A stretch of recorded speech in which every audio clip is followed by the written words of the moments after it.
What's up, YouTube perverts? Welcome back to another episode of AM Training. It is week 6 of the AMT method. Yeah, we're calling it the AMT method. So this week I'm maxing out, and I did max out, and it went okay. But we'll get into that. So typically for week 6 on Mondays, I do it's like my opener kind of days, but I don't really do openers. Basically I do a triple for the squat, I do an opener for the bench, and the deadlift I do not program in there just because I don't want it to be a little bit too fatiguing, especially since I max out on Thursdays typically, because that's how my class has been set up, as in for school, because in between classes is the most amount of time that I have. I have typically about 2.5 hours or so, and that's when I could get the most amount of work done. That's why I put my squat days on Thursdays right after my deadlifts on Wednesdays, which is really weird, but just because the amount of time that I have on Thursdays, I like to prioritize it squats on that day, and then Friday I have very minimal time, and that tends to be easier to bench out because I don't have to warm up as much, because it's not really heavy weight that I'm pushing for my bench press. So for Monday, my triple that I ended up doing was 515. As you can see, 515 moved really well, and I felt like I could it was like RPE maybe 9, possibly 8.5, meaning I knew I had 1 rep left. I possibly could have had 2 reps left if there was a gun to my head. Yeah, it really moved really well, so I was really happy with that. And as you can see, I'm really like using the word really. When I did my squats on Monday, felt really great. Then on Thursday, when I went to my friend's house for his garage gym, it was in between classes, so I really had to rush this kind of mock meet, but I ended up doing a 501 squat, a 529 squat for the second one, and then for the final attempt was 545, which I did not get. So squatting with legit equipment definitely makes a difference, because the whip of the bar wasn't as much as I have with my bumper plates and, you know, the little dinky bars that they have in school. Just because when I squat, I can actually time the whip correctly, where in the hole I can actually use that bounce to come back up and really accelerate my ascending part of the squat. But when you have kilo plates and a stiffer bar, they're definitely closer together. I felt like the whip was kind of non-existent, and that's not even using a squat bar. So I was using the Texas Power Bar. Definitely had more tensile strength and no whip at all. So it actually made me squat a little bit deeper than what I'm used to, because I was kind of, for me, I kind of wait till I feel that bounce back up, but there was no bounce. And so I'm hoping that next time, for when I do my next cycle before the meet, leading into the meet, I'm possibly going to add a little bit more pauses, or not, kind of stay a little bit tighter and not rely so much on the whip, because then I'll be able to stay tighter. So with my second attempt for the squat, my hip was getting a little iffy. Typically it wasn't an issue. I don't know why it kind of got irritated then.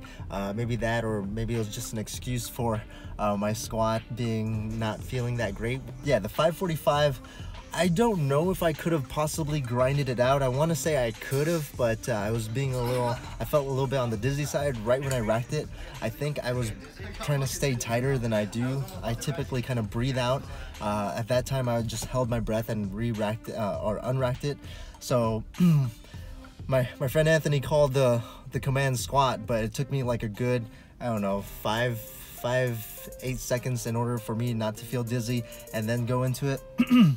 So I don't know, I think I'm just making excuses at this point. So it's just maybe the plates at my gym are just a whole lot lighter. Maybe 515 wasn't really 515, maybe it was really 500, I don't know. But when I do my regular meet coming up in 6-7 weeks, it should be a meet PR, because the most I've done at a meet was a 474 squat, and I've always went for that 500 and always failed my first and my second meet. So with that being said, let's move on to the bench press. The bench press, and by the way, my little virus singlet, as you can see, is it's pretty damn sexy if I say so myself. It's not as supportive as Titan, but it's not as sexy as Titan, I have to say.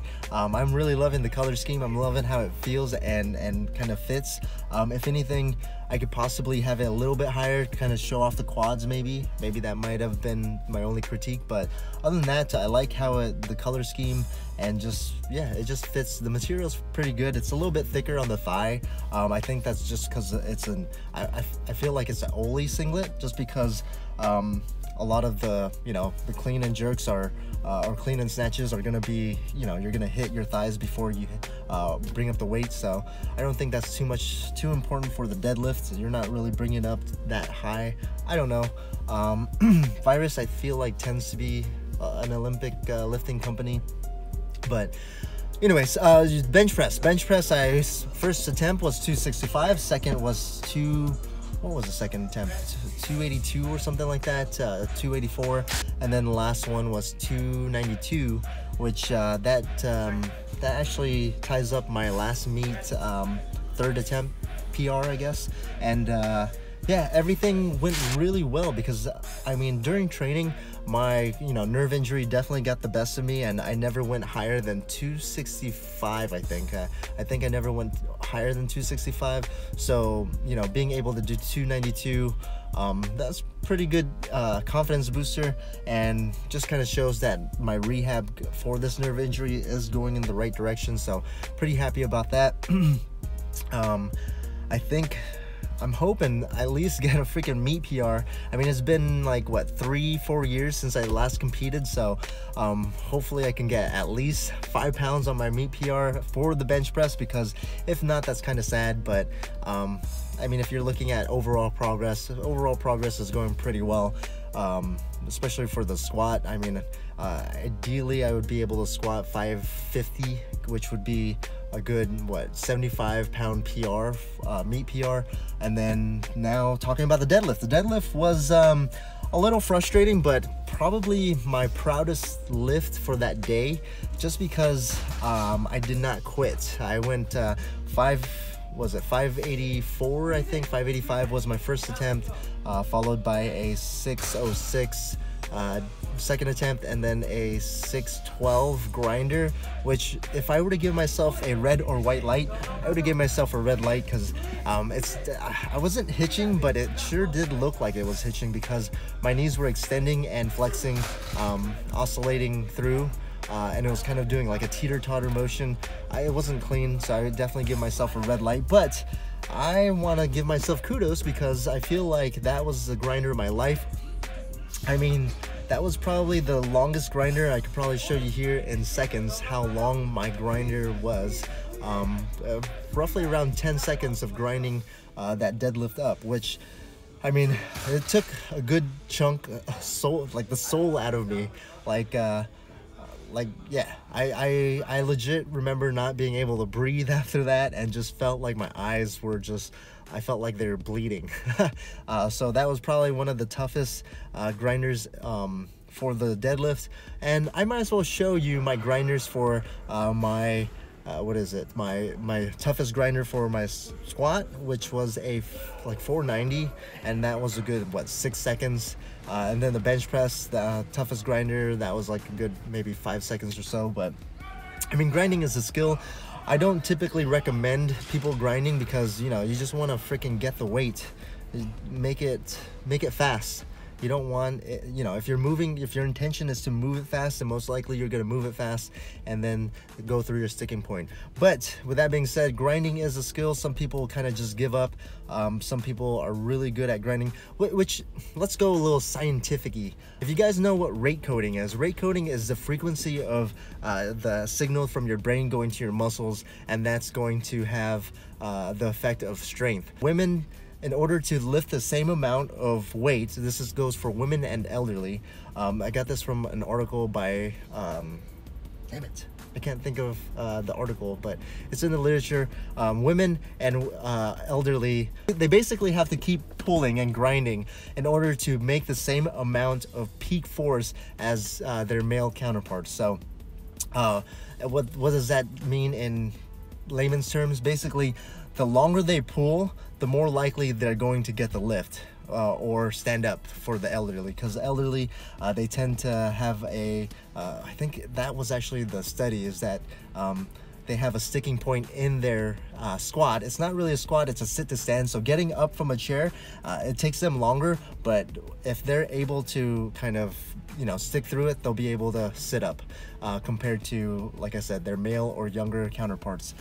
So my advice for my, any clients that are women that I coach, I will tell them to keep grinding and keep don't stop pulling, which, if you follow Stefanie Cohen, she's like the #1 person I think of for patience in the sumo, because we all know patience in the sumo is really important, because the hardest part of the lift is the sumo part, is the beginning part, and it looks like she's not gonna lift it, but she freaking does it, which is freaking weird, because it's like she's grinding for a good, 4 seconds at the start, and then everything else looks good from there. Which, like I said, it's just a skill. You just gotta freaking train it. With that being said, I think I talked a good amount already, so stay tuned for possibly douchebag deload week for next week. I typically take the week off, or just do a bunch of bodybuilding stuff, or I don't think I'm gonna do that, because I feel a little bit beat up, and I think I'm actually gonna take the whole week off and possibly make a video about some maybe biomechanics of, biomechanics of the ankle, the knee. I don't know what you guys want us to look at. If you have any suggestions on what the next video should be, hit me a comment down below. Make sure you like and subscribe. Train hard, train smart.